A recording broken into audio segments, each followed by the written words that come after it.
ఉద్యమ కిరీటం వార్తలకి స్వాగతం. డాక్టర్ బిఆర్ అంబేద్కర్ కోనసీమ జిల్లా ముమ్మిడివరం నియోజకవర్గం కాట్రేనికోన మండల చెయ్యేరు గ్రామ సచివాలయ వాలంటీర్లు 44 మంది వైఎస్ జగన్మోహన్ రెడ్డికి తోడుగా సతీష్ కుమార్కు అండగా ఉంటామని రాజీనామాలు చేశామని తెలిపారు.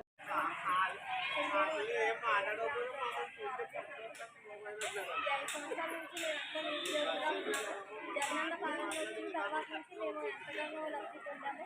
నిరుద్యోగమైన మాకు ఒక నీడగా తోడుగా మేము ఈ వాలంటీర్ వ్యవస్థలో ఉన్నందుకు ఆ జగన్ రుణం మేము తీసుకోలేకపోతున్నాం.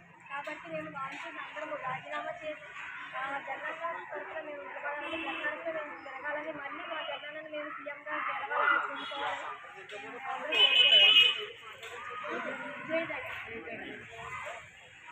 అందరూ అనండి జై జగన్ అని.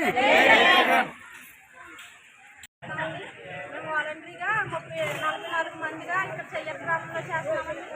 అయితే వాలంటీర్ వ్యవస్థ ఉండటం వల్ల జగనన్నతో మేము పనిచేయడానికి అర్హత లేదని ప్రతిపక్షాలు పెట్టడం వల్ల మేము వెనక్కి ఆగిపోతున్నామండి. దానికి పరిష్కారం ఏమీ లేక వాలంటీర్కి రాజీనామా చేసి జగనన్నతో మేము సిద్ధమంటూ బయలుదేరుతామండి. ఈ రోజు నుంచి జగన్ గారు మాకు ఎంతో చేశారండి. ఆయన రుణం తీసుకునే అవకాశం ఈ రోజు ఎలా వచ్చినందుకు చాలా హ్యాపీగా చేశామండి. మేము జగన్ గారిని మళ్ళీ మేము ముఖ్యమంత్రిగా చూడాలండి. అలాగే మా సతీష్ అన్నండి ఎమ్మెల్యే గారు, ఆయన్ని మేము ఎమ్మెల్యే గారి నుంచి మంత్రిగా చేసుకోవాలన్న ఉద్దేశంతో మేము 44 మంది రిజైన్ చేసి ఈ రోజు నుంచి జగన్ వెంట వెళ్తామండి. జై జగన్.